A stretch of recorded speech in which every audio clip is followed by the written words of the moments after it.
कमल किशोर सोने एवं हीरे जवाहरात बनाने एवं बेचने का काम करता था। उसकी दुकान से बने हुए गहने दूर दूर तक मशहूर थे। लोग दूसरे शहर से भी कमल किशोर की दुकान से गहने लेने एवं बनवाने आते थे। चाहे हाथों के कंगन हो, चाहे गले का हार हो, चाहे कानों के कुंडल हो, उसमें हीरे एवं सोने की बहुत सुंदर मीनाकारी होती कि सब देखने वाले देखते ही रह जाते। इतना बड़ा कारोबार होने के बावजूद भी कमल किशोर बहुत ही शांत एवं सरल स्वभाव वाला व्यक्ति था। उसको इस माया का इतना रंग नहीं चढ़ा हुआ था।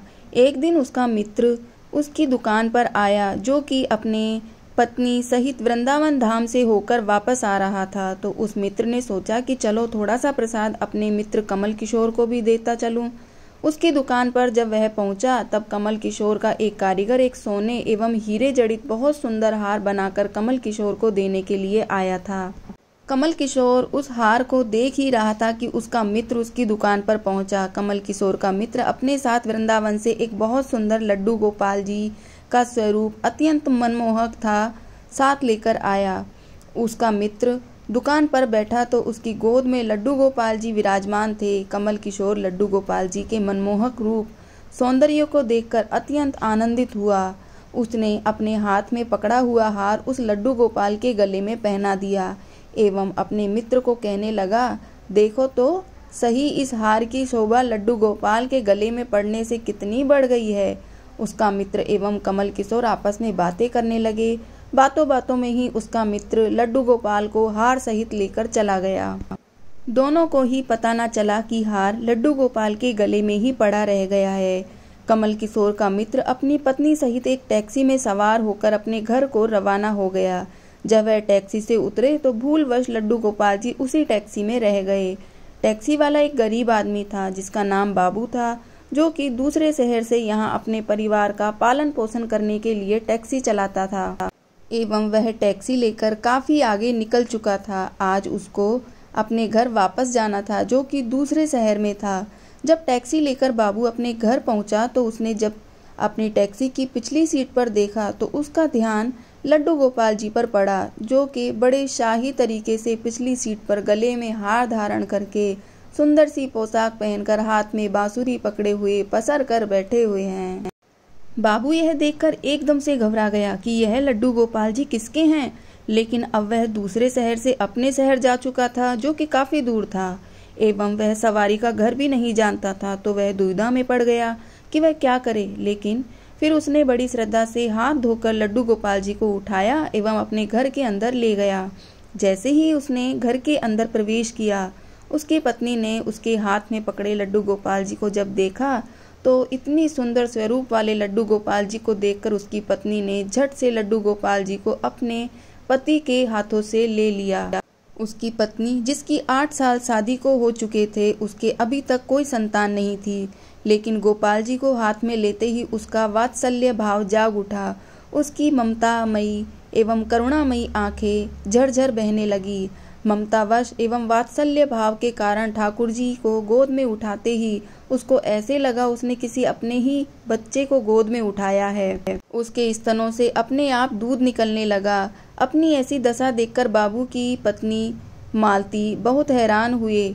उसने कसकर गोपाल जी को अपने सीने से लगा लिया एवं आंखों में आंसू बहाती बोलने लगी, अरे बाबू, तुम नहीं जानते कि आज तुम मेरे लिए कितना अमूल्य रत्न लेकर आए हो। बाबू कुछ समझ नहीं पा रहा था कि मेरी पत्नी को अचानक से क्या हो गया है, लेकिन उसकी पत्नी, जो जैसे बावरी सी हो गई थी, वह गोपाल जी को जल्दी जल्दी अंदर ले गई एवं उससे बातें करने लगी। अरे लाला, इतनी दूर से आए हो, तुम्हें भूख लगी होगी। एवं उसने जल्दी जल्दी मधु एवं घी से बनी चूरी बनाकर एवं गर्म दूध करके ठाकुर जी को भोग लगाया। उधर कमल किशोर ने जब अपनी दुकान पर हार को ना देखा तो उसको याद आया कि हार तो ठाकुर जी के गले में ही रह गया है। तो उसने अपने मित्र को संदेशा भेजा। तो मित्र ने आगे से जवाब दिया, अरे मित्र, वह माखन चोर एवं चित चोर हार सहित खुद भी चोरी हो गए हैं। मैं तो खुद इतना परेशान हूँ। कमल किशोर अब थोड़ा सा परेशान हो गया कि इतना कीमती हार ना जाने कहाँ चला गया है। मुझे तो लाखों का नुकसान हो गया। लेकिन फिर भी अपने सरल स्वभाव के कारण उसने अपने मित्र को कुछ नहीं कहा एवं उसने अपने मन में सोचा कि कोई बात नहीं, मेरा हार तो ठाकुर जी के ही अंग लगा है, अगर मेरी भावना सच्ची है तो ठाकुर जी उसको पहने रखें। उधर बाबू एवं उसकी पत्नी मालती दिन रात ठाकुर जी की सेवा करते। अब तो मालती एवं बाबू को लड्डू गोपाल जी अपने बेटे जैसे ही लगने लगे। लड्डू गोपाल जी की कृपा से अब मालती के घर एक बहुत ही सुंदर बेटी ने जन्म लिया। इन सब बातों का श्रेय वह लड्डू गोपाल जी को ही देते कि यह हमारा बेटा है एवं अब हमारी बेटी हुई है, अब हमारा परिवार पूरा हो गया। मालती लड्डू गोपाल जी को इतना स्नेह करती थी कि रात को उठ उठ कर देखने जाती कि लड्डू गोपाल जी को कोई कष्ट तो नहीं है। ऐसे ही एक दिन कमल किशोर को व्यापार के सिलसिले में दूसरे शहर आना पड़ा। यहाँ पर बाबू रहता था, लेकिन दुर्भाग्यवश जब वो उस शहर में पहुंचा तो अचानक से इतनी बारिश शुरू हो गई कि कमल किशोर को जहाँ पहुंचना था वहाँ पहुंच ना सका। तब वहाँ बाबू अपनी टैक्सी लेकर आ गया एवं उसने परेशान कमल किशोर को पूछा, बाबूजी आप यहाँ क्यों खड़े हो?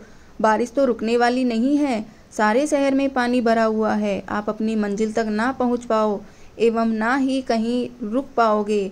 मेरा घर पास ही में है, अगर आप चाहो तो मेरे घर आ सकते हो। कमल किशोर, जिसके पास सोने एवं हीरे के काफी गहने थे, वह अनजान टैक्सी वाले के साथ जाने के लिए थोड़ा सा घबरा रहा था, लेकिन उसके पास कोई दूसरा चारा भी नहीं था। वह बाबू के घर उसके साथ टैक्सी में बैठकर चला गया। घर पहुंचते ही बाबू ने मालती को आवाज दी कि आज हमारे घर मेहमान आए हैं, उनके लिए खाना बनाओ। कमल किशोर ने देखा कि बाबू का घर एक बहुत छोटा सा लेकिन व्यवस्थित ढंग से सजा हुआ है। घर में अजीब तरह के इत्र की खुशबू आ रही है जो कि उसके हृदय को आनंदित कर रही थी।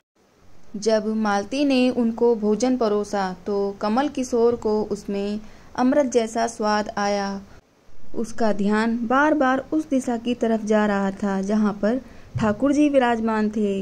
वहाँ से उसको एक अजीब तरह का प्रकाश नजर आ रहा था।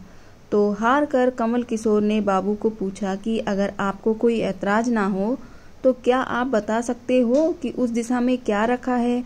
मेरा ध्यान उसकी तरफ आकर्षित हो रहा है। तो बाबू एवं मालती ने एक दूसरे की तरफ मुस्कुराते हुए कहा कि वहाँ पर तो हमारे घर के सबसे अहम सदस्य लड्डू गोपाल जी विराजमान हैं। तो कमल किशोर ने कहा, क्या मैं उनके दर्शन कर सकता हूँ? तो मालती उनको उस कोने में ले गई जहाँ पर लड्डू गोपाल जी विराजमान थे। कमल किशोर लड्डू गोपाल जी को एवं उनके गले में पड़े हार को देखकर एकदम से हैरान हो गया। यह तो वही लड्डू गोपाल हैं एवं यह वही हार है जो मैंने अपने मित्र के लड्डू गोपाल जी को डाला था। कमल किशोर ने बड़ी विनम्रता से पूछा कि यह गोपाल जी तुम कहाँ से लाए? बाबू, जिसके मन में कोई छल कपट नहीं था, उसने कमल किशोर को सारी बात बता दी कि कैसे उसको सौभाग्य से गोपाल जी मिले एवं उनके हमारे घर में आने से हमारा दुर्भाग्य सौभाग्य में बदल गया। तो कमल किशोर ने कहा, क्या तुम जानते हो कि जो हार ठाकुर जी के गले में पड़ा है उसकी कीमत क्या है? तो बाबू एवं मालती ने बड़ी विनम्रता के साथ हाथ जोड़कर कहा कि जो चीज हमारे लड्डू गोपाल जी के अंग लग गई, हम उसका मूल्य नहीं जानना चाहते एवं हमारे लाला के सामने किसी हार का कोई मोल नहीं। तो कमल किशोर एकदम से चुप हो गया एवं उसने मन में सोचा कि चलो अच्छा है, मेरा हार ठाकुर जी ने अपने अंग लगाया हुआ है। अगले दिन जब वह चलने को तैयार हुआ एवं बाबू उनको टैक्सी में लेकर उनके मंजिल तक पहुंचाने गया, जब कमल किशोर टैक्सी से उतरा एवं जाने लगा तभी बाबू ने उनको आवाज लगाई, जरा रुको, यह आपका कोई सामान हमारी टैक्सी में रह गया है। लेकिन कमल किशोर ने कहा, मैंने तो वहाँ कुछ नहीं रखा। लेकिन बाबू ने कहा कि यह बैग तो आपका ही है। जब कमल किशोर ने उसको खोलकर देखा तो उसमें बहुत सारे पैसे थे। कमल किशोर एकदम से हक्का बक्का रह गया कि यह तो इतने पैसे हैं जितने की उस हार की कीमत है। उसकी आंखों में आंसू आ गए कि जब तक मैंने निश्चल भाव से ठाकुर जी को वह धारण करवाया हुआ था तब तक उन्होंने पहने रखा। मैंने उनको पैसों का सुनाया तो उन्होंने मेरा अभिमान तोड़ने के लिए मुझे पैसे दे दिए हैं। वह ठाकुर जी से क्षमा मांगने लगा, लेकिन अब हो भी क्या सकता था। इसलिए हमारे अंदर ऐसे भाव होने चाहिए कि उसमें अहंकार न होकर विनम्रता होनी चाहिए एवं ठाकुर जी जैसा चाहते हैं वैसा ही होता है। हम तो निमित्त मात्र हैं। कौन ठाकुर जी को वृंदावन से लाया एवं किसके घर आकर वह विराजमान हुए, यह सब ठाकुर जी की लीला है। जिसके घर रहना है, जिसके घर सेवा लेनी है, यह सभी जानते हैं। हम लोग तो निमित्त मात्र हैं, बस हमारे भाव शुद्ध होने चाहिए।